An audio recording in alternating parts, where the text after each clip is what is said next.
So we're going to take just 1 minute, literally 1 minute, to relax our body and our mind. So I'm going to give you the option to do this however you choose. So whatever your practice is, that's what you're going to take tonight. So for example, you can do just a minute of deep breathing. You can do a minute of watching your breath. You can do a minute of counting your breath. You can do a quick 1 minute body scan, which is super helpful for relaxing and bringing you into the present moment. You can do a mindful observation. And that simply means if it's not a part of your practice and you want to choose that option, just choose one thing in your environment and focus on that one thing for 1 minute. And if refuge and bodhicitta are part of your practice, this would be the time when you would engage in that. So your 1 minute starts now.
Okay, so that's the end of your 1 minute relaxation.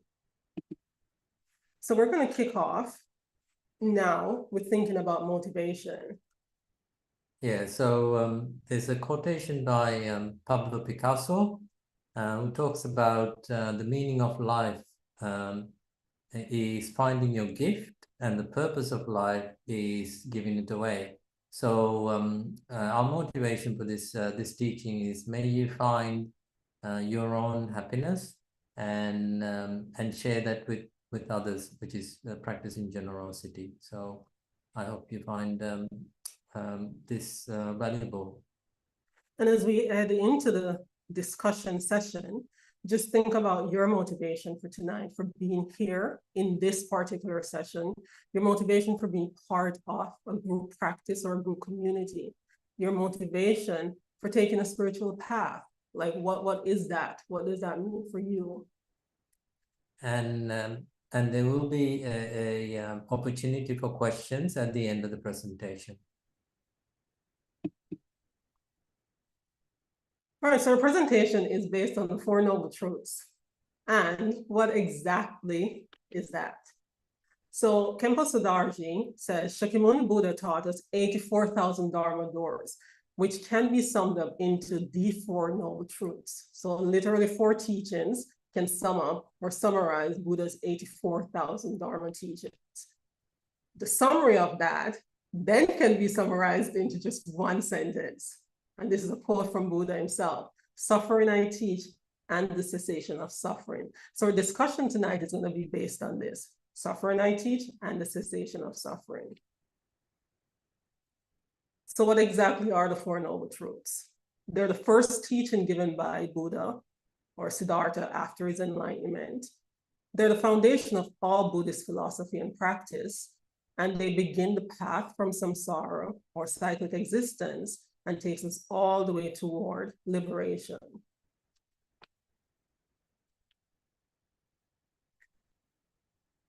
And then we'll give you some historical context. So we talked about motivation at the beginning. What's your motivation for being here? Your motivation for being in group study or group practice? And so in the historical context, we're going to talk about Buddha's or Siddhartha's motivation for this teaching of the Four Noble Truths. So, so if you look at Buddha's early life, when he was born as a prince, when he was little, his father wanted to find out about his future. So he invited three fortune tellers to come and look at Buddha's life and see what he was going to be like. So two of these fortune tellers said that Buddha was going to be a king. And then the other one said Buddha would be a spiritual leader who's going to help the world. So the father was more interested in making him become a king. So what he did was he built 4 palaces for the Buddha to grow up in, and they were meant to give him everything that he needs to become a king. But while he was in these 4 palaces, he had the idea that he wanted to go outside the palaces to see what the world was like, which is something that his father was trying to avoid. But what happened was that during the night, Buddha managed to convince one of his servants to take him outside the palace gates. So series of nights he actually went out with this servant, and he met a sick person that he's never seen before, and asked the servant, you know, what's this guy? And the servant said, well, it's a sick person, and you know, it can happen to anyone. And then the next one that he came across was an elderly person. And again, Buddha asked, you know, what's this? And the servant explained that everyone gets old. And then the next one that they came across was a corpse, a dead person that Buddha never knew about. And then the servant explained that that can happen to anyone, does happen to everyone. And then they came across a mendicant or guy who was looking for a monk. So that again, he asked what that was about, and the servant explained that he was this monk was trying to find a way out of the suffering. So when he came back to the palace, Buddha then decided that he wanted to leave the palace life and try and find his own path, because he was quite upset with what he found out about the real life. So then he left the palace and decided to become a monk, and he traveled around. By after giving up everything, he traveled around, and he met other monks or other guys who were trying to do a similar thing, trying to find a way out. And Buddha followed some of these guys, and they were more teaching meditation, and Buddha worked with 2 of them and achieved high states of meditation, but he still didn't feel that was the end. He wanted to find a way out rather than just meditation. So he conquered higher stages of meditation, and then he decided to go on himself. And during that period, he actually met another group of guys who were actually giving up everything and trying to live a really hard life by not eating, such like. So Buddha followed the same method for 6 years and didn't eat much, and he got really weak and very close to death. And Buddha then decided that that wasn't the right path. So he then decided to take a meal. When the other guys saw Buddha doing that, they thought Buddha had given up the search, and they wanted to leave Buddha and not take him seriously. But what Buddha did was then, after taking the meal, he actually said to himself that he was going to spend one night under this tree, which is called the Bodhi tree in Bodh Gaya, that he was not going to get up until he's found a way out. So in that one night, he had stages 1, 2, and 3. In stage 1, he came across visions of his own previous existence, his own previous lives, and how he came to be in this life. So he understood rebirth. And then the second stage, he had visions of deaths and rebirths of all living beings, not only his own life, but everybody else's life. And he saw this cycle of birth and death. And then stage 3, he understood the Four Noble Truths. So which are, the first one is the truth of dissatisfaction, how the life is suffering, just human life is suffering.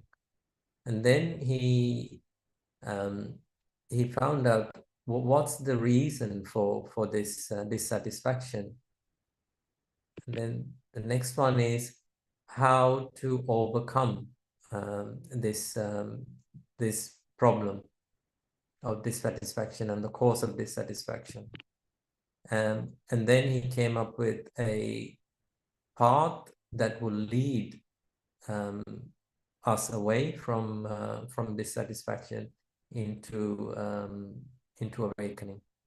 And just to add here that before awakening, he was known as Siddhartha. To be called a Buddha or given the title of Buddha, it actually means awakened one. So the Four Noble Truths, what exactly are they? We're still gonna dissect this a little bit more, discuss it.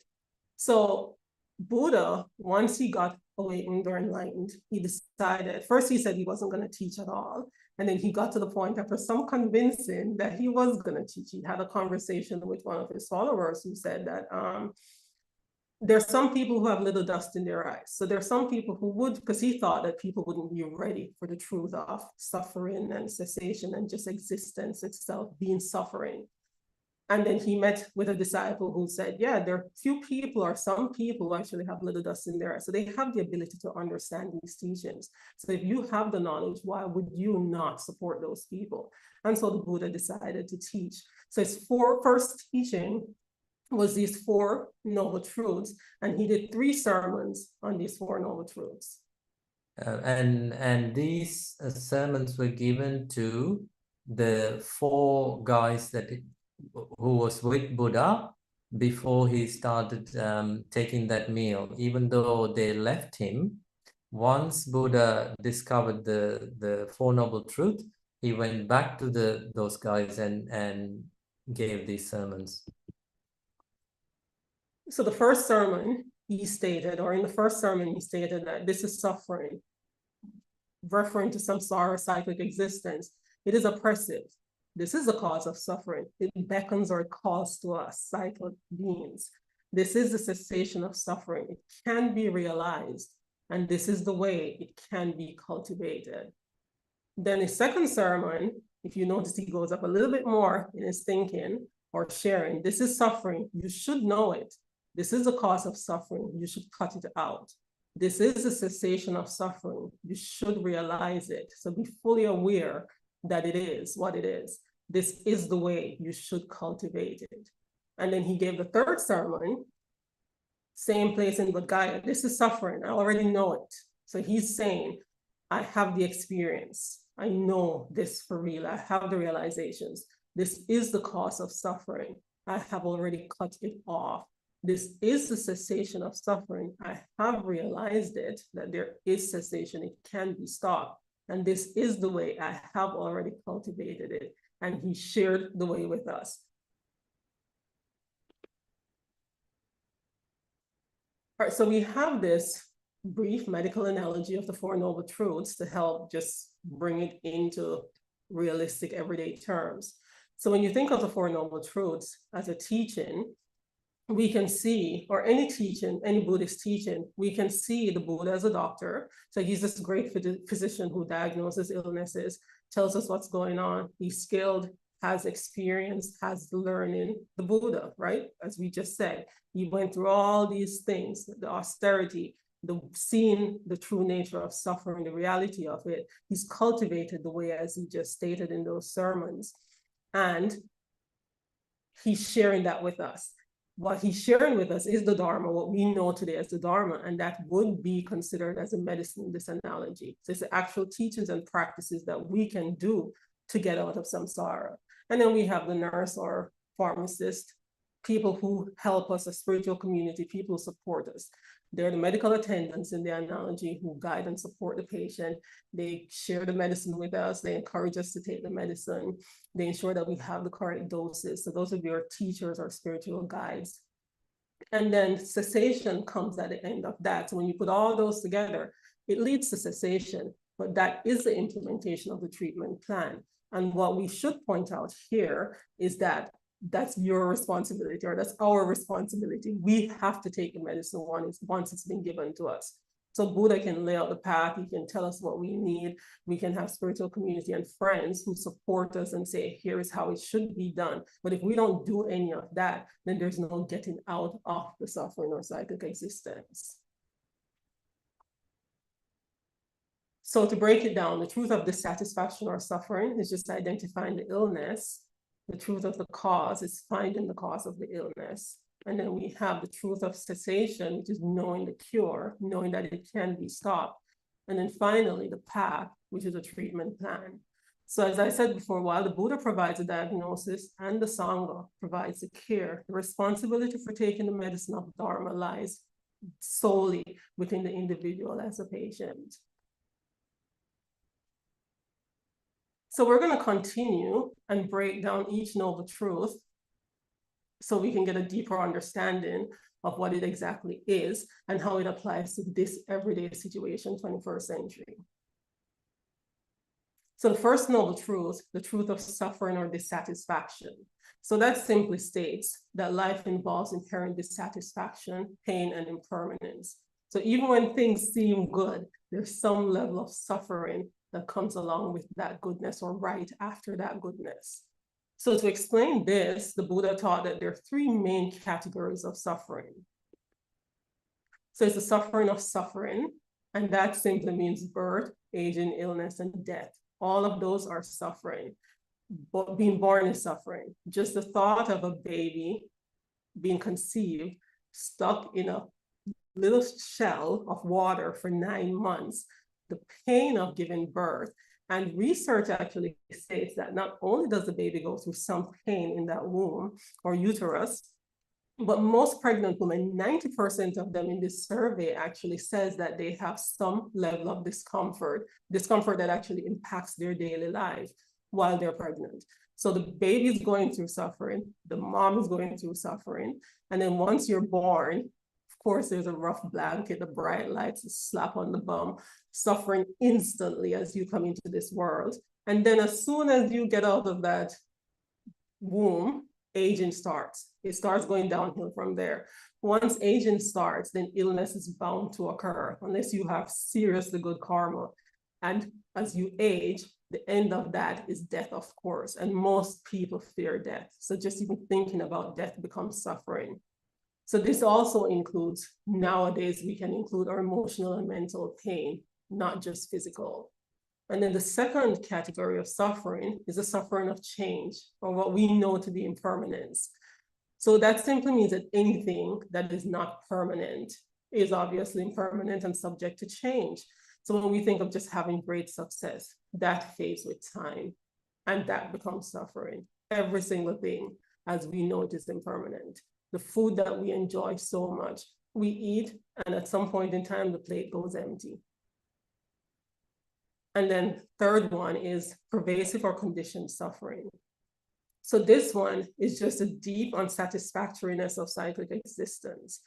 And simply put, it simply says that everything is dependent arising. So to be conditioned is to be dependent on or affected by something else. All phenomena are conditioned, which simply means, again, everything affects everything else, or everything is affected by something else.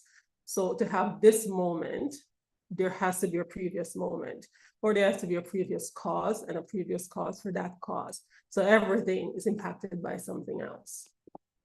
And this third pervasive, all pervasive conditioned suffering is actually the most difficult part of the teachings on suffering to understand. But it is super critical to understand the basic Buddhist teachings.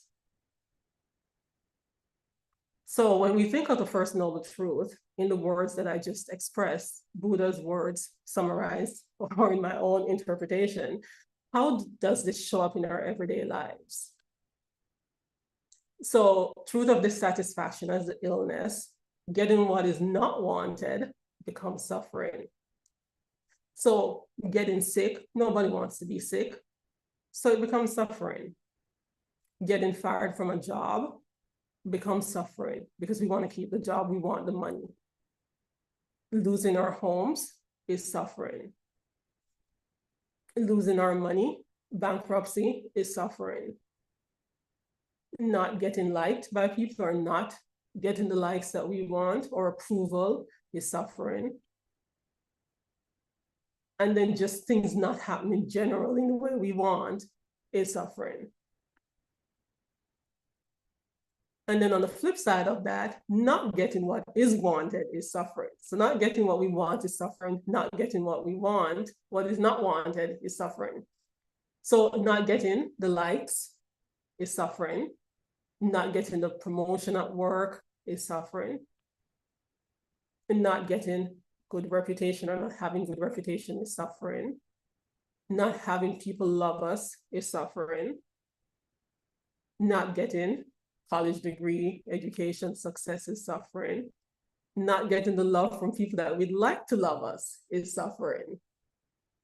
And obviously not getting $1 million or a whole lot of money is suffering. So simply put, not getting what we want is suffering. And then separation from loved ones is pretty self-explanatory as well. So families break up or people separate, parents leave. Now we have wars going on, people leave for war, people leave for work in other countries or other states because it's difficult in one part. That leads to suffering on the part of the people left behind. Losing a child or getting lost is suffering. Saying goodbye is suffering. Your loved ones dying is suffering. Friends going away is suffering or not being available. Relationships fall apart, so breakups is suffering. And just people going their own separate ways is suffering sometimes. Sometimes it's not a big breakup, it's not a falling out, it's nothing dramatic, it's just people separate because they're going in different directions, and that becomes suffering because we're holding on. And then the next form of suffering that we see in everyday life is association with unbeloved or unwanted. So associating with people who we want to love us, who don't love us, or people who we don't like, getting shafted is suffering. You know, having kids that we don't want, or in a situation where we don't want to be around the kids or the people, that becomes suffering. Bullying, being in a situation where people don't like you and don't want you around, that becomes suffering. Jobs with people that you don't like, people that annoy you, become suffering. Just showing up with spaces where people don't welcome you becomes suffering because you may not want the person and that's suffering for you. But showing up in spaces where you're not wanted is also suffering. And then the next one is sorrow, lamentation, pain, distress, and despair. These all suffering. So natural disasters, sorrow, loss, despair, wars, physical, mental pain, just sadness, loneliness, and just everyday life. So all of these, dejection, anguish, distress, woe, dejection, despair, all of it leads to suffering. And so that takes us into the second noble truth. And this one says, truth of the origin or causes of suffering. So far it's very grim, right? There's suffering. And now there's the origin of suffering. There are causes of suffering or why we suffer. And suffering is simple. It's rooted in craving. So having an attachment to anything, wanting it, really, really wanting it. The more we crave, the more suffering we have. And then ignorance. It's craving, attachment, and ignorance about the nature of reality. So the truth of what is. So the root cause of suffering is ignorance. So it's just not knowing.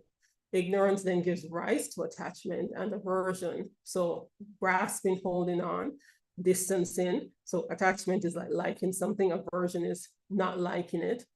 And then these create conditions or karma, what we know in Buddhist terms as karma. And those conditions or that karma then perpetuates some sort of cyclic existence that grabs you into this existence. And then that takes you right back to the same starting point where the not knowing and the ignorance is, because you haven't taken time to learn or know the nature of reality. You're stuck in that grasping, in that attachment, in that aversion. So you're not seeing clearly. And so we look at the second noble truth in everyday life as well. How does this show up every day for us normal beings? So craving for sensual pleasures. So of course, we all love beautiful scents. We like when things are the way we like them and the way we want them, and things are nice and they smell good and they feel good. So comfort, that is one of the biggest attachments for some sort beings, or maybe myself. People really like to be comfortable, and comfort is sold as prestige, as us being somewhere. It's symbolic to status, comfort, having access to comfort.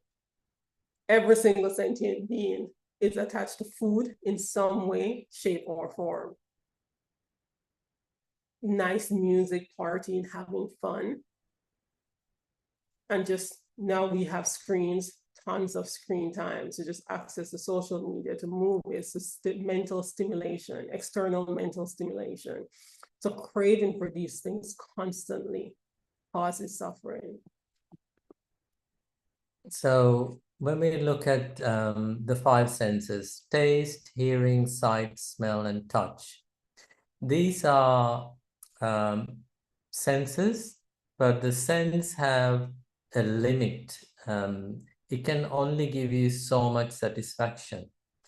So what happens is that when we're enjoying one of these good things, it comes to a point that your mind then takes over, the mental consciousness takes over, and it says, oh, I want more of this. If it's a good feeling, I want more of it. Then the craving starts, and then we start to try to get more, or try to hold on to that pleasure that we've got, which then causes suffering because you're no longer enjoying it. So the senses itself is not the issue. It's the mental consciousness that steps in, that wants to have the good thing. Or the other way is that when you have a unpleasant feeling, then your mind says, oh, I don't want this, and then you try to run away from that. So that then again causes the suffering. So so the job is to see this, and the link between sensory and mental consciousness, and try and find a way out of the mental feelings or suffering. And you can notice that when you have these sensations, these sensory pleasures or sensory sensations, what your mind does, the mental consciousness, is that it puts a label on it. So it's the things that you like, which is the attachment, the things that you dislike, the aversion kicks in. And of course, they're the neutral things. I neither like nor dislike. I'm just crossing the street. There's a stoplight, no big deal. I see a person, I don't know this person, no big deal, right? So it's the label that causes our suffering, because then the label becomes a thing for us. And we have all these mental proliferation around the labels that we create. I like it because it's this, it's this, it's this. And not realizing that that's really illusory. It's our mind and our attachment to the thing itself that's creating these labels that is causing the dissatisfaction when we don't have it anymore. So then we move into the next one, origin of suffering. This continues. So craving for existence and becoming is also suffering. So yeah, so here we're trying to hold on to this life, or try to find a way. If you understand the rebirth process, then you're hoping that next life is going to be better than this. So it creates that that cycle. And then there's other talks at the moment that we might be able to find a way to live forever. So that's again leads to suffering. And then part of the suffering is that we fight for this existence, and we're killing each other. Animals do it, we do it, hurting and harming each other because we want to be stronger, because we want to be here longer than they're here. And then just attachment to fame and thinking that if I'm famous, then people will recognize me, people will remember me even when I'm no longer here. And then one of the major ones that we see showing up in society today is, I guess it's not new, but it's parents living vicariously through their kids. So this thing that if my child is exactly like me, on some unconscious level, I will remain behind when I'm gone. And so when we do, none of this happens, somebody's going to lose the war, people are going to die. You know, what's the likelihood that we're actually going to have immortality? And kids are their own beings with their own karma, their own existence. They might not necessarily be like us. For the most part, they won't be exactly like us. And then that becomes suffering. And then the next cause of suffering, so it's the flip side of becoming, is craving for non-existence. So this comes from deep-rooted dissatisfaction or deep-rooted suffering. Once we get to a point where we've experienced enough suffering, or we recognize the reality of suffering, that this whole samsaric existence or cyclic existence is suffering, then some people get nihilistic. We go to the end of the spectrum that says, well, none of this is worth it. I'm not worth it. Why am I here? And so that takes the form of self-hatred or just not wanting to preserve your own life. And this can come from like losing a job, being bankrupt, or losing a relationship, which gives you the feeling that there's no point being here. So that's again a form of suffering. Now, what Buddha discovered in that that night when he got enlightened is that he saw this happening in human life, where they take their own life sometimes, but then that creates another life which is sometimes worse than the one that they've left behind. So that's why Buddha is saying that this is also suffering. And so it's really important here just to add that if you're in that space where you feel like there's no point to being here, that there are communities, you know, in Buddhist communities, there are tons of resources that can support you. Almost every spiritual or a lot of spiritual practitioners get to the point where they're questioning their own existence because they realize the nature of suffering. But what you find is that it's just a hump, it's just a pause on the path, and you can get through that. You realize that, as Buddha taught, that there is suffering, there's the origination of suffering. We cause the suffering by our craving or attachment, and there is an end to suffering. Cessation does happen, and he's laid out a clear path of how we can get out of this suffering. So there's no need to despair. If you're in a space where you are despairing, then find somebody to talk to, tap into the resources that we have, because there are people who have the capacity and the skill set to help, and they're willing to help. And then we move into the third noble truth, the cessation, the truth of the cessation of suffering or dissatisfaction. And this is like knowing the cure. So here Buddha talks about the fact that it is possible to end suffering, and it's simply by letting go of craving and attachment. And once you've done that, then you achieve a state of what we label as liberation, nirvana or nibbana. So it's the complete cessation of suffering and its causes. Peace of nirvana as a result. We know for sure, because the Buddha has shown us, and there are tons of spiritual teachers now who've showed us that the mind can be purified of ignorance. We can change that. Neuroplasticity, our brain is not set in stone, it can be changed. And we've also seen and know through the teachings that liberation is 100% possible. So once craving and ignorance end, then suffering automatically ends. And this cessation, again, is called nirvana. It's like the cooling of the mind. And so pause here, just to think about your daily life.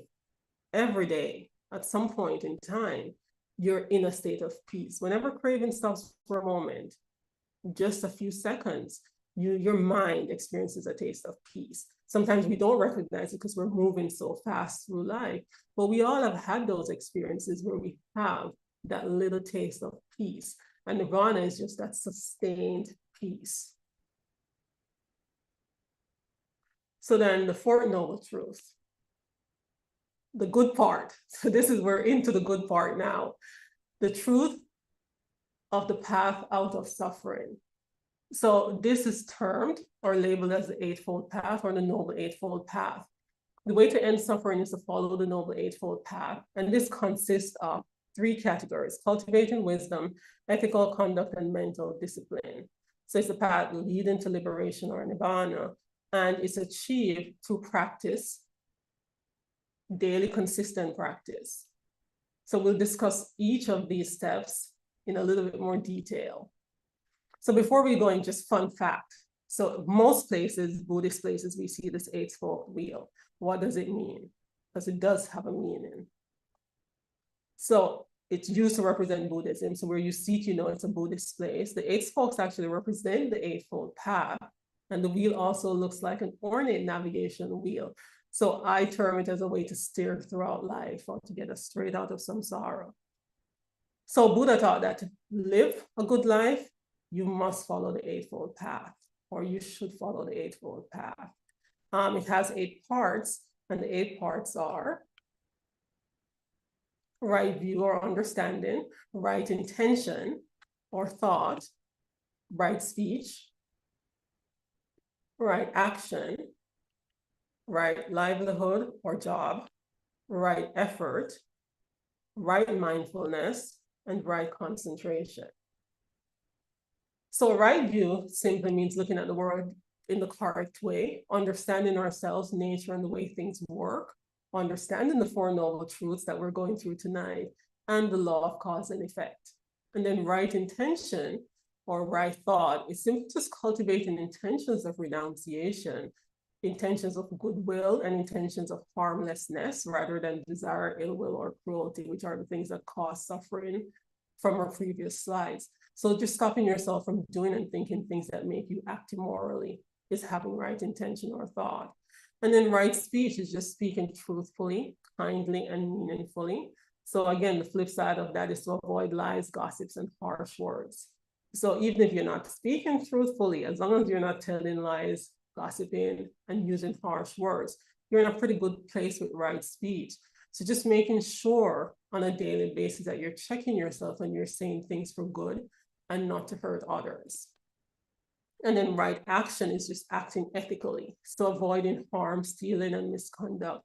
Acting in ways which would not bring harm to any single sentient being as much as possible. And then right livelihood is the one that of the 8-fold path that most people struggle with because we feel limited in choice around this one. And as you go up the circle, round the cycle, you realize that it does become a little bit more complicated, a little bit more effort is required as you move through the cycle. So right livelihood is earning a living in a way that does not cause harm to others. So to have an occupation or a job, which is fair and does not result in the harming of any sentient being. And if you're in a job that is like that, then finding ways to slowly move out of that if possible. And we'll talk a little bit more about that later on. And so the next one is right effort. And it's just cultivating wholesome states of mind and letting go of unwholesome ones. So to make a conscious attempt to rid oneself of bad thoughts and habits. And then right mindfulness is developing awareness of the body, feelings, mind, phenomena in the present moment. So it's what we would call present moment awareness. So just simply being aware of what is going on around you in this present moment and attempting to understand and decide what is right and what is wrong as you move into the next moment. And then right concentration is different. So concentration is a form of mindfulness, but mindfulness doesn't necessarily mean just concentration, as I said earlier. Deepening focus is right concentration, and this happens through meditation, leading to calm and insight. So this encourages us to develop the capacity to fixate the mind on a single point of focus. So right concentration in Theravada terms should lead us to jhanas, and in our Mahayana Vajrayana term, single-pointed concentration. So when we look at the Noble Eightfold Path, the Four Noble Truths, we realize that the teaching ends with practice. So we start with the teachings, truth of suffering, origin of suffering, cessation of suffering, path to the cessation of suffering. That's the truth of what is. And then there's a path that leads you out of that suffering. So that doesn't have to remain permanent, and it isn't. And that's the Eightfold Path, or the Noble Eightfold Path. So once we put that into practice, then we can end the suffering. So when we look at the Eightfold Path, we just ran through it, make it as brief as we possibly could. In summary, what is possible? You know, we're thinking, here are the Buddhist teachings, we get it, there's suffering. There's an origin to suffering, there's a cessation, there's a whole path that leads out of suffering. But we do live in the 21st century, people have to work, we have things to do. So what is possible? What can we do with this information? Is it actually possible to get out of this samsaric cycle? Okay, so once Buddha gave this teaching, he then spent his life going around teaching other groups. So this is a story from one of the Buddhist texts called Dhammapada. Is the story of the weaver's daughter. And this is a story about a girl, a teenage girl. I think she was around 13 years old. And this girl was a daughter of a weaver, and they lived in a place called Alavi in India at the time. And she was helping her father. Her father had a weaving shed, and they lived in a house. So this girl was going between the two places, from the house to the weaving shed to help the father bring food, bring other stuff. So she was going in between the two places. And Buddha was in that area giving a teaching once, and this girl was going past the Buddha's sermon where he was giving the teaching. She decided to listen to the teaching, and Buddha was giving a teaching on impermanence and death. So she listened to the teaching. As she was going between the two, she stopped and listened to the teaching, and then she decided that she was going to practice the teaching. And then 3 years she diligently practiced. So Buddha then, as he does every morning, he basically looks around to see who he can help on that day. One morning, this girl came to Buddha's vision, and Buddha realized that this girl was going to die on that day. So he decided to go back to Alavi, to the same place where he was giving this other teaching 3 years ago. So the girl is now 16 years old, and now she's going from her home, taking some pools of thread, to her father's weaving shed. So there, again, Buddha was giving the teaching, and she decided to stop again to listen to the teaching. And then Buddha made a connection with this girl and asked her some questions. So he first asked her, "Where have you come?" And her answer was, "I don't know." And then he asked her, "Where are you going?" And she said, "I don't know." And then he asked her, "Do you know?" And she said, "I do know." And then Buddha asked, "Don't you know?" And she said, "I don't know." So at this point, there were other people in this sermon, and they were looking at this girl and thought, that it doesn't make sense, that she's giving answers that doesn't make sense. And they started becoming agitated and pointing fingers at the girl. And the Buddha said, no, she gave the right answers. The first question I asked is, where have you come from? Do you know which life you came from? And she answered that, no, I don't know. And then the next question I asked her is, do you know where you're going after this life? And she says, no, I don't know. And the third question I asked her is, do you know you're going to die? And she said, yes, I do know, because she's been contemplating on this. And then the third one is, do you know when you're going to die? And her answer was, no, I don't know.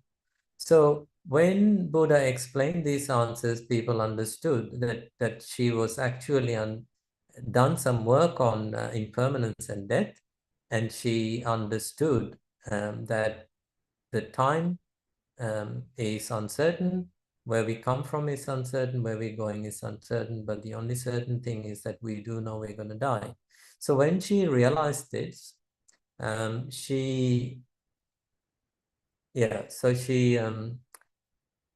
realized that she achieved a state called stream entry.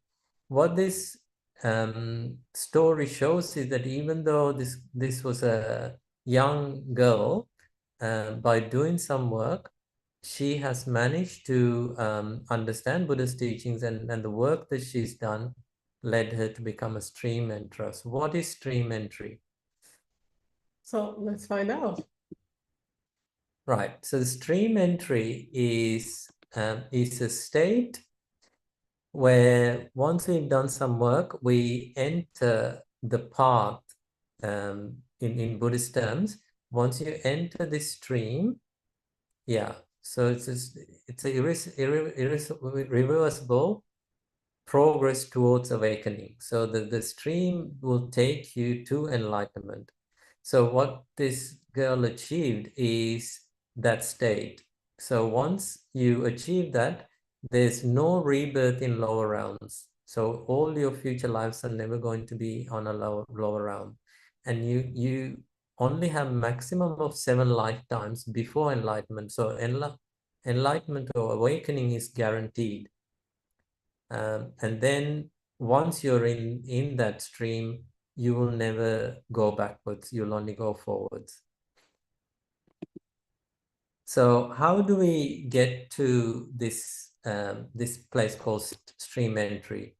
So Buddha says there's 4 things that we need to do. We need to be associated with good people, and we need to listen to the true Dharma, and then do the studies, reflect, and then wise attention is understanding and paying attention, and then we have to put that the teachings into practice. If we do that, then we are guaranteed to head towards stream entry. So in that way, there's 2 things that can happen. One is called a faith follower, someone who understands the teachings straight away. That's a faith follower. The other one is a Dharma follower, is someone who actually studies the teachings and then get the realizations. Once we've got that, just like the girl in the story did, she achieved the stream entry. So this is a state that any of us can achieve in this very lifetime.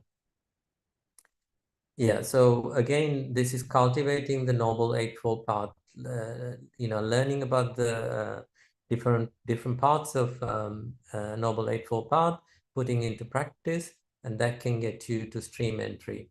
So what is stream entry? So stream entry is basically the reason why we are in this cyclic existence, according to Buddha, is that we have 10 things that binds us to this cyclic existence.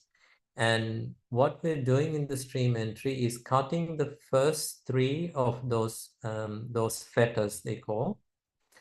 First one is the identity view. This is basically when we think of ourselves as our job, our status, our family position, whether I'm a dad or a mom or whatever, those are the self views that we get attached to, and that is one. And the other one is the doubt of the teachings, having doubt in the teachings, and that's another fetter. And then the third one is thinking that we could find awakening or understand awakening by doing things like ritualistic things like, I don't know, offering candles, or in some cases in Buddha's days, people were doing animal sacrifice and things like that. Buddha said these are not going to get us out of the cyclic existence. So yeah, by understanding, we can cut these three fetters. Once we cut those three fetters, you achieve the stream entry, and then basically you're heading towards an awakening. And just to be clear, it's not that we can't do rites and rituals. Those are part of our practices and we can do them. It's our attachment to them and our unwillingness to do the work that comes with them, the studying, the learning, the implementation. We just assume that I don't need to study the Dharma. I don't need to go to teachings. All I need to do is sit here and do my sacrifice, or sit here and light some candles, or sit here and ring a bell, and that will take me to enlightenment. What he's saying is that no, those are needless. Those aren't necessary for your practice. What you need to do is actually listen to the teachings, discuss the teachings, put them into practice, and follow that Noble Eightfold Path. So once we got to the stream entry level, by cutting off the first three of the fetters, there's 7 more. And we then the next stage is actually working on the next two: sensual craving and ill will or anger. There, all we need to do is to diminish those, and then you get to the next level, which is called the once returner, i.e., you will only have one more human rebirth before you achieve the awakening level. And then the next one is you can cut the next 3 fetters. Then you get to a non-returner level, which means you will not have another human rebirth. Your next rebirth is going to be in a higher realm, pure realm, and then from there you achieve liberation. Or if you can cut all 10, then you get to a stage called the Arahat. So this is part of Sutriyana teachings. And as Nim just pointed out, it's not that these tend to be linear in accomplishments, but if you are excellent enough to cut all 10 fetters at once, then you can go straight to liberation. So you don't have to say, oh, I'm gonna only do for the first 3 and then the next 2. It doesn't have to be that way. You can work on cutting as many of these as you possibly can, but the teachings does express that they are cut in a linear way. And the good thing with this is that if we can cut the first 3 fetters in this life, then you're guaranteed to get there. So if you can just concentrate on the first three, like the girl in the story, we can do it. I mean, she was a 16-year-old and she spent 3 years studying the teachings and contemplating, and she got there. So it is possible for us to do. So once we get to this point called stream entry, now that we're guaranteed that within the next 7 lives, we will get to awakening, we can now relax and start helping people. So which is like the bodhisattva attitude. Because we know we're going to be okay, we can now try and help others to get to the same level or better. So the Bodhisattva attitude is the part of the path that moves from the Sutrayana Theravada practitioner teachings, and this moves into the Mahayana Vajrayana teachings. So Bodhisattva attitude doesn't mean that you have to have Bodhisattva vows. It would be great if you did. It doesn't mean that at all. It just means that you have this attitude where you realize you're studying Buddhist teachings. The path of the heart, or the heart of the path, is for the benefit of all sentient beings. And there are 5 attitudes that you can cultivate, whether you're Buddhist or not. And the first one is just selfless dedication. So the core intent here under selfless dedication is to overcome oneself from the selfish mind. And that would be cutting the first fetter if you were to correlate them. That harms both self and others by transforming everyday life into means for helping others. The difference between cutting the self-view and selfless dedication is that this one is not just about self. It's where you're trying to transform yourself and you're trying to help others. And then the next one is resilience and patience. So even faced with anger, disrespect, or abuse, a bodhisattva or a practicing bodhisattva, aspiring bodhisattva, avoids retaliation and maintains a positive, helpful mindset. And as you advance on the bodhisattva path, even as a practicing bodhisattva, there are times when you do have to use some wrathful means to address situations that occur. But no matter what means you're using, it's coming from a place of utmost compassion. And then we get to the third one, which is just daily motivation. So practicing this attitude just involves waking up with a conscious intention to live for the benefit of others every single day. So nurturing this thought, whether walking, sleeping, or working, so in every single situation that you encounter each day, is having that attitude of, is what I'm doing beneficial for myself and for every single sentient being? And then we have the fourth one, which is compassionate service. And this attitude includes a desire to become a source of help. So for the first 3, you're working on yourself and you're thinking about others in the process, but there's no real intention to actively go out and help unless it comes your way. When you get to compassionate service, you're actively making the intention and doing the actions to help people. So some people, when we talked about right livelihood, becoming a doctor is one way, building bridges, being a refuge for all beings. And then we have the 5th one, which is the 4 boundless minds. And that is simply cultivating the 4 immeasurables. So immeasurable compassion, immeasurable love, immeasurable joy, and immeasurable equanimity. And this, if we can practice these, what we're then doing is reducing our attachment or attachment to pleasures. And then the other one is reducing our anger or ill will. So by reducing those 2, you are now getting to the point of once return or one more life, one more human life before awakening. So this also feeds into that. And again, it aligns with the causes of suffering. So if you look at these attitudes, you're literally cutting the causes of suffering here. So this Shantideva quote is here: as long as space endures, as long as beings remain, may I too abide or remain to dispel the miseries of the world. So it's waking up every day with that attitude that whatever you do, it's going to be for the benefit of all sentient beings in samsara, to get yourself out and each and every being as well.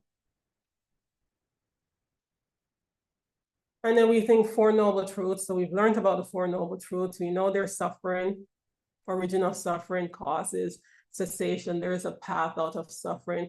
We talked a little bit about the possibility that we can do it. A teenager did it. We can as well. We can get out of suffering. We can practice the Bodhisattva attitude. But so what?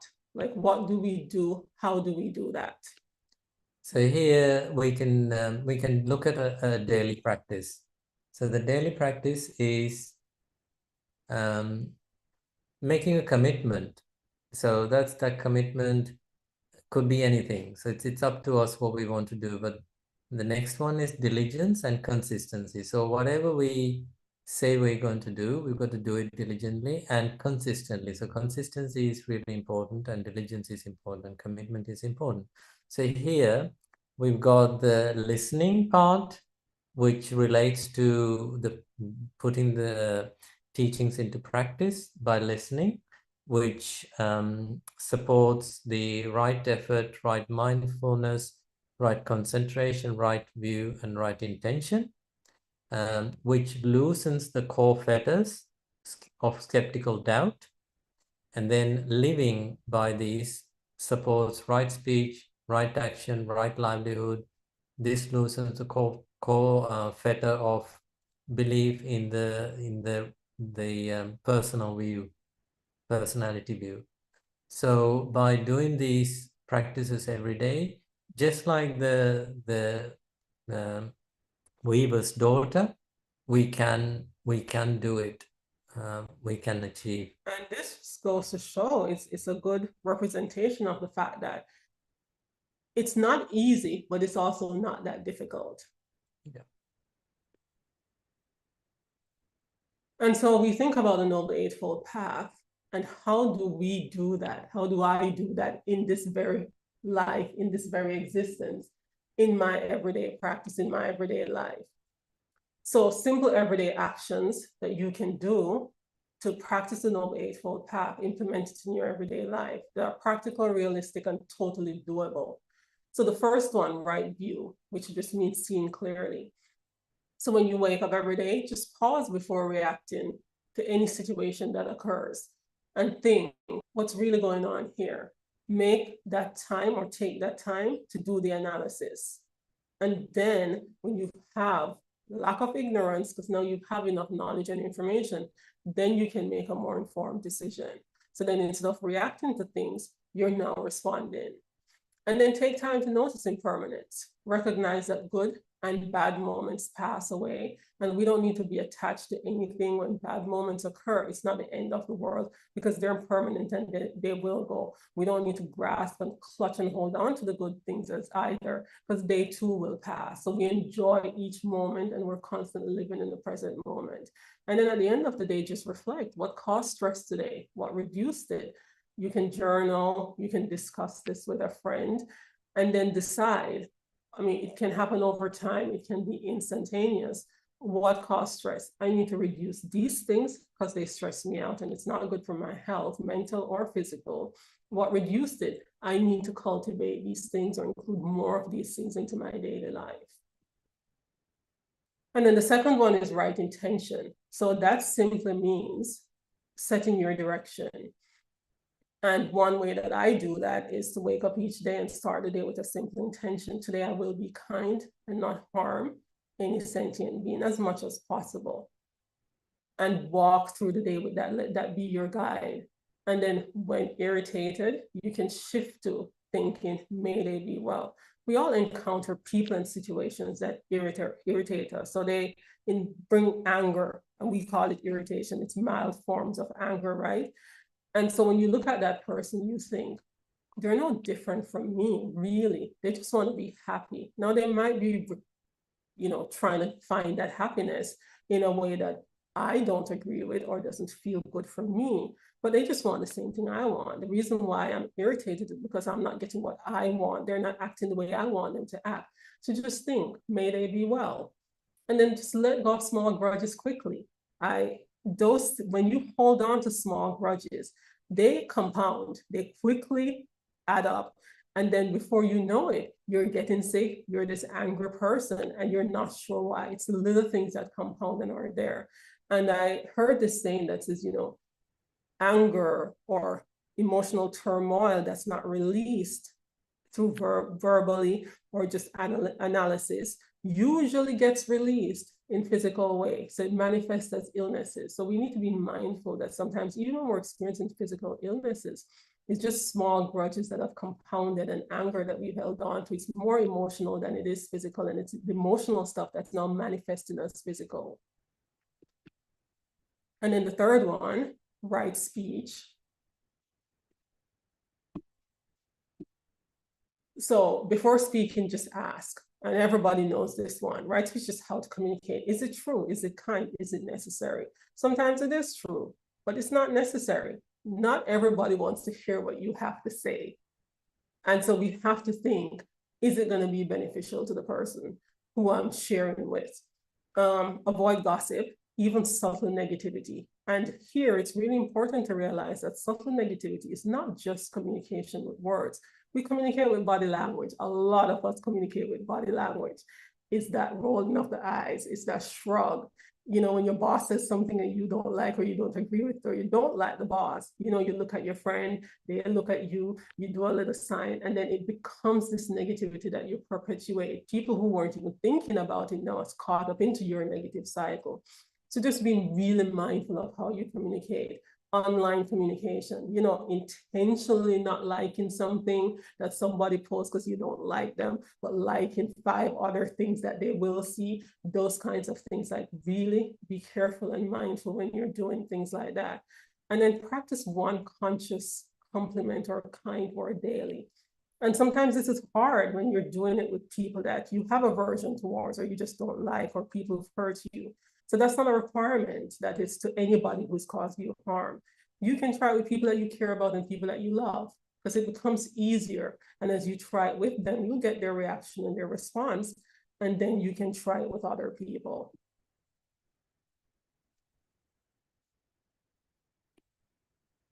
All right, and then right action is the 4th one. So what you do, choose non-harm in small ways. So kindness to people, animals, and the environment.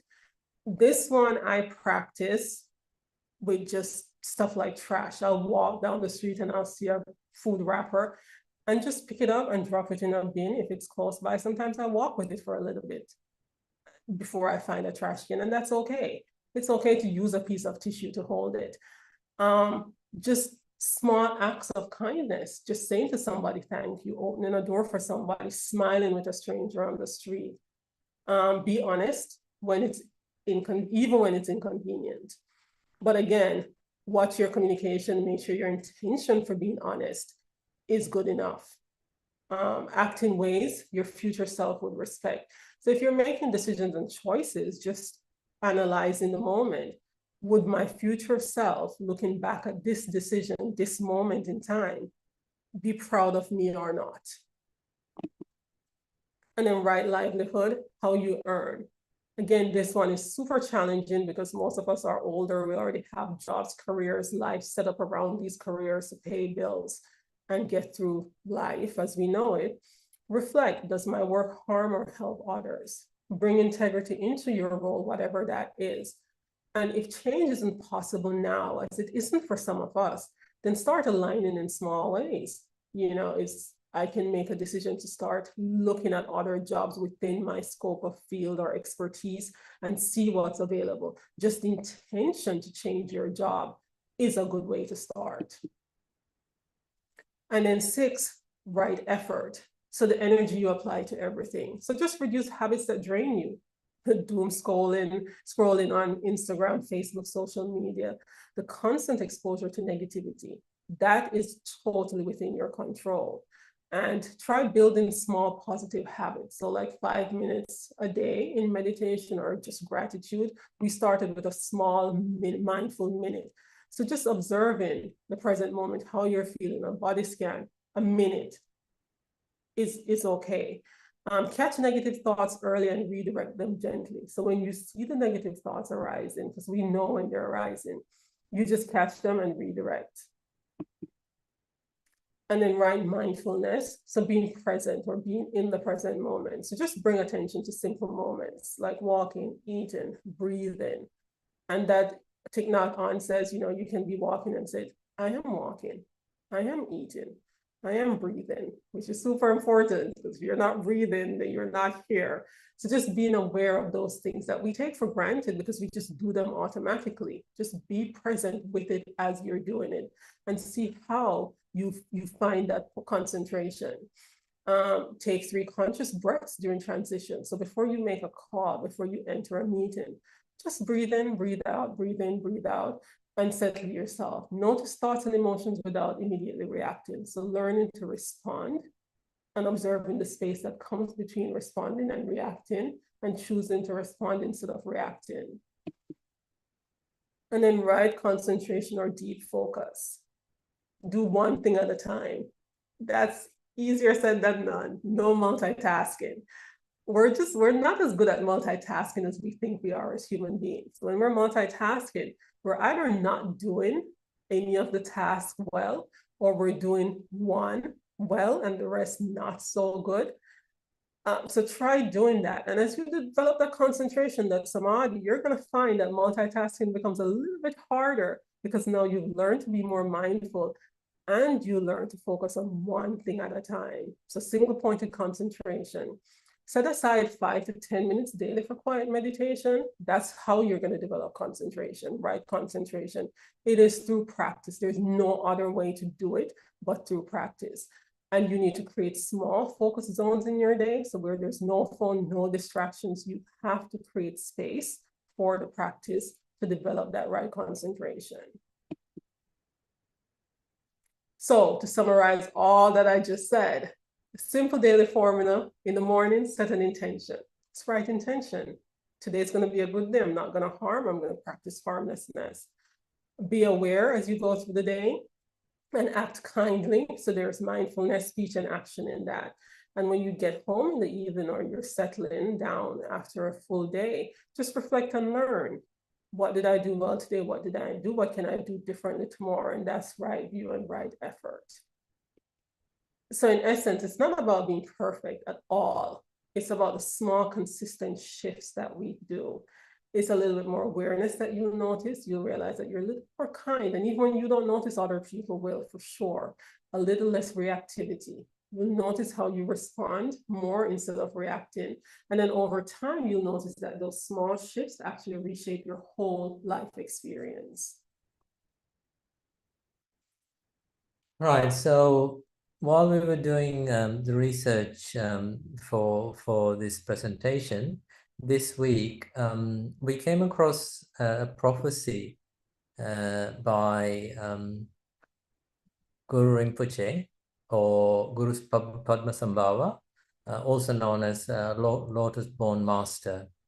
So he was a semi-legendary tantric Buddhist master from India who helped to spread Buddhism in Tibet around 8th, 9th centuries. He is considered an emanation of Shakyamuni Buddha, as foretold by the Buddha himself. Guru Padmasambhava created teachings which are called Dharma, and they set in Vajrayana practices hidden in Tibet by himself, to be discovered later by his disciples, who were known as Tibetans. The reason for this is this was done to prevent the decline of the Dharma, especially in the challenging times. So these teachings have been discovered. And again, this week, I was listening to a teaching by Khenpo Sodaje, and he mentioned about the Dharma teachings, and he's had personal experiences where he's seen these teachings being found.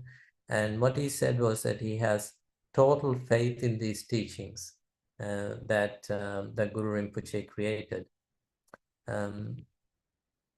So in these teachings, there are teachings that's applicable to 2030, mainly and 2030 and leading up to 2030 and following 2030. So what these teachings are saying is that 2030 is going to be a year of devastating large-scale war and famine and despair. Now, we're listening to news at the moment and seeing what's going on. So it's quite timely that this teaching came about. So so that's why I thought we should share this. So what it's saying is between 2030 and 2034, the years will be a time for large-scale detrimental change, which is quite interesting. In addition, the text also says that 2024, 2025, and then 26 and 27, these years are destruction in the West and the Northwest, more fighting in the current years, 2026 and 2027, which is next year. So, and also these teachings also says what we can do to overcome this. So I think this teaching here with Guru Rinpoche's picture, this is something that Sally posted recently. So these texts are highlighting that it's urgent, urgently we need to act right now. And what such action might involve. So it's saying, he's saying people should make effort to come together, lay people, monks, nuns in monasteries, Buddhist and non-Buddhist practitioners, and love and engage in positive activities to prevent war. People should try to engage in good actions, kindness, compassion, and avoid negative actions, which sort of aligns with the Noble Eightfold Path that we've been talking about. So what can we do to help? The advice in the text is that we should try and do at least 5 to 10 minutes of meditation, mindfulness, based on loving kindness and compassion. Organizing weekly meditation practices, events, widest possible reach in our community, whether in person or online, and ideally on Sundays, focusing on above. So we know we're already doing these Sunday teachings that Christine and team have put together on Sundays. So we're already doing this. And then encouraging to increase focus on everyday life through everyday interactions, social media engagement, etc. So again, kindness and compassion in everyday life. And engaging in positive social action for the environment, such as local cleanup events and respect for the nature. So it again aligns with what we were saying in the Noble Eightfold Path teachings. And we've got the pictures here of the walk of peace that the monks have done recently in US, and they just finished doing the walk in Sri Lanka. And then that t-shirt, world peace through inner peace. So we should try and do what we can. And that's pretty much it, I think. So just to summarize everything that we've said, because we know it's a lot, simple, but a lot. And these are just summaries of the 4 noble truths by different teachers. So I'll just read 2. Mingyur Rinpoche, because most people probably know him, he says, when you look at the 4 noble truths, it simply says ordinary life is conditioned by suffering. Suffering results from causes. The causes of suffering can be extinguished, and there's a simple path through which the causes of suffering can be extinguished. My favorite is from Lama Suryadas, which she summarizes, the first noble truth, life is difficult, simply put. And we all experience difficulty, if not every day, at some point in our life, we've had some difficulty. The second noble truth, life is difficult because of attachment, because we crave satisfaction in ways that are inherently dissatisfying.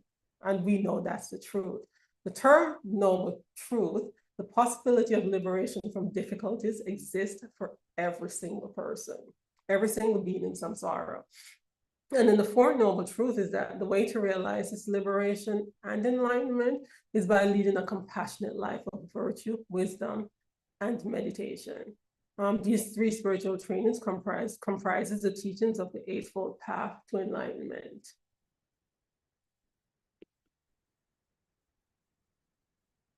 So we have these questions for contemplation, and then hopefully we'll have a few minutes for discussion.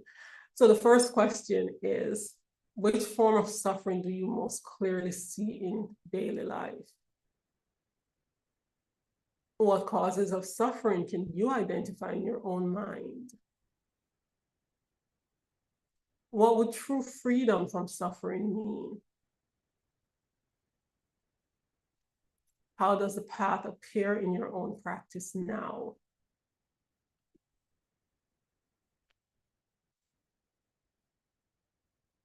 So we'll open the floor.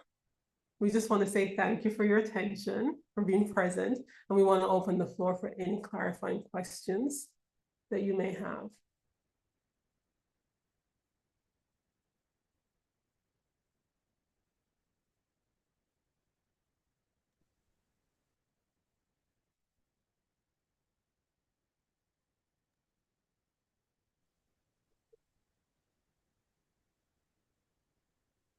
So we had one question since nobody in the... Yes, Sally. You want to say the question first, or excuse me. Thank you very much for this very excellent presentation. Covered very detailed from the teaching to practices. I just want to come back to the post you put up. So you said the world seems chaotic. So for learning this, and then seeing all those figures, it's really give us a sense of feel very helpless. So how could he deal with this sense of feeling helpless? And then, so this with this age, the understanding of Four Noble Truths, we cannot change the world right away. It seems that you put more emphasis, change the lens, how we see this crisis. But someone will ask them, the question that if I understand this philosophy, how would it help me pay my bills? Or how do I deal with the AI taking away my job? So this is a more practical question people may ask. Thank you. Yeah, good question, Sally. I think what we need to do is to have a look at the right livelihood in terms of earning a living and stopping your jobs being taken over by AI. I think that's a tough one these days. We're not quite sure where the world is going. So yeah, I mean, all I can say is if we avoid the professions that Buddha had said that we should avoid, the rest of it is pretty much is going to work out, I think. That's the only thing I can say, but we are living in an uncertain times, which is why I think Guru Rinpoche teachings are really important, and he has given us ways to get through this period. So we are in a tough period, and I think what he's saying is that loving kindness and looking after each other, getting together and working together. Apart from that, I mean, the other thing I say is that if we follow Buddhist teachings and Buddhist path, we are normally okay. I don't think we're going to come across too many issues.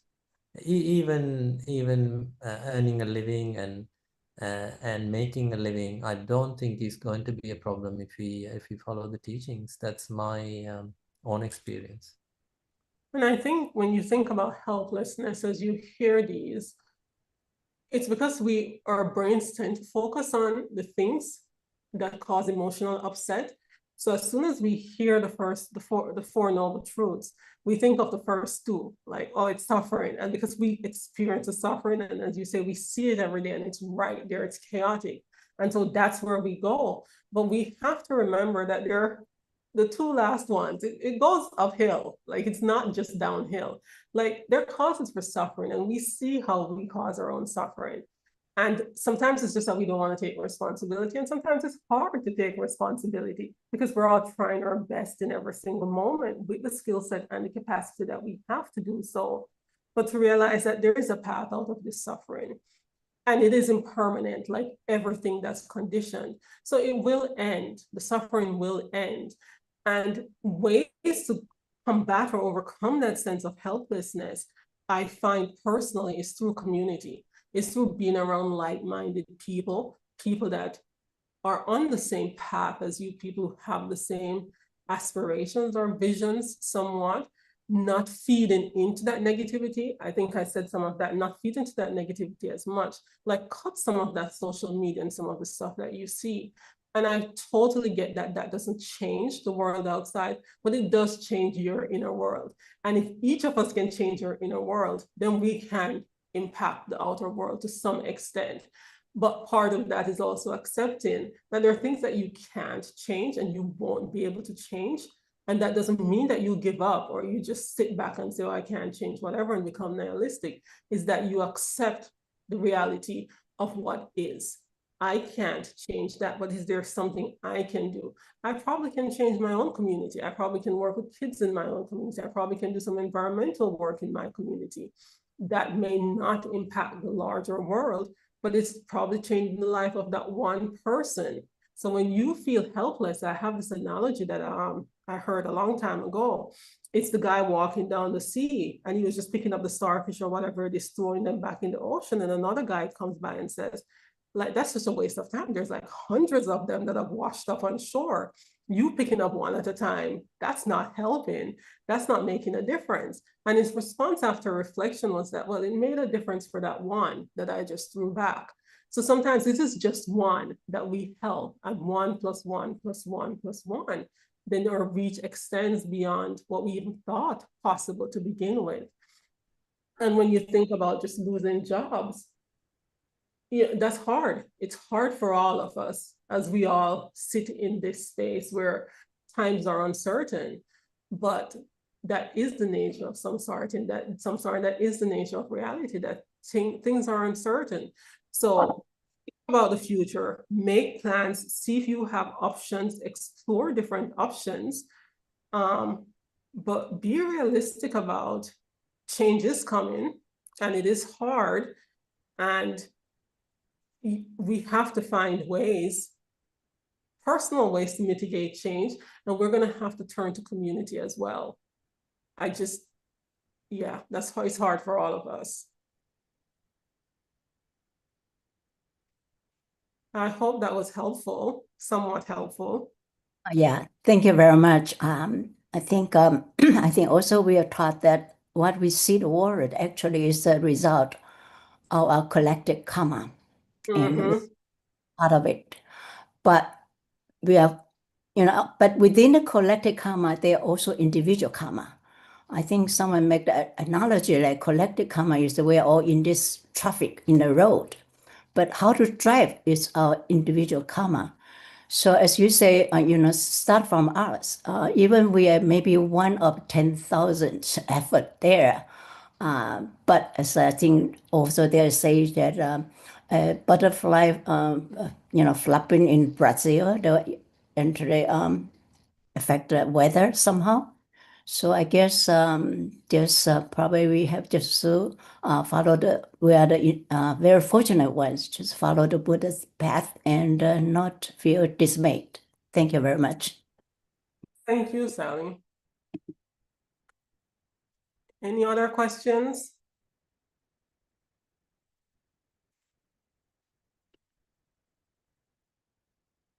So we had this one question that came up online, and she was hearing, I think she's left. So she wanted to know that how can you discuss, I think it was right view in relation to the 10 wholesome or unwholesome actions. And it simply means just asking when you're doing something, does this lead to less harm or more clarity and genuine well-being for myself and others? So when you think about right view, it's like, what does that mean? And that helps you recognize, cause and effect. So you have wholesome intentions that you practice, like kindness, honesty, generosity, and those lead to beneficial outcomes. While unwholesome ones like greed, delusion, those lead to suffering. So first you try to understand the topic by reflecting on which of the 10 good deeds it connects to, whether through body, action, speech, or mind. And then just try to put it into action. So keep it simple and practical. So I have some practical suggestions here. Pause before acting or speaking and check your intention. Choose responses rooted in kindness, truthfulness, and awareness. And let go of impulses that come from anger, craving, or confusion. And then reflect regularly. Did this reduce harm or did it bring clarity when you've actually done something? So I think I said before, it's less about being perfect and more about training your awareness step by step. So just a little bit at a time. And then over time, right view becomes just more natural and your actions start automatically aligning with it without you making any significant changes or efforts. So if you're following the Noble Eightfold Path, you find that you move towards these right view, right action, right livelihood automatically with time.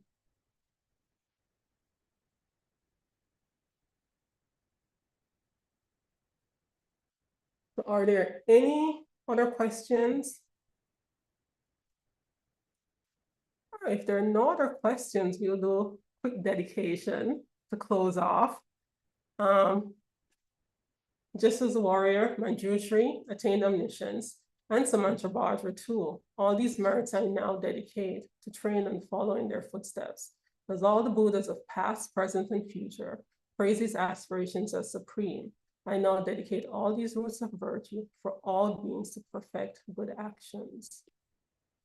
And then all the merit that we've created through listening, contemplating, and sharing these teachings of the Buddha. By this accumulation of merit, may I obtain all seen omniscience, and may all faults be defeated.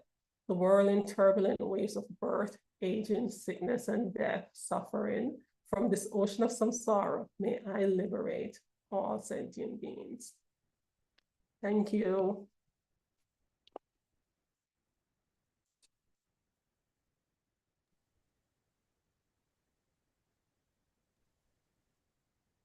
Thank you so much.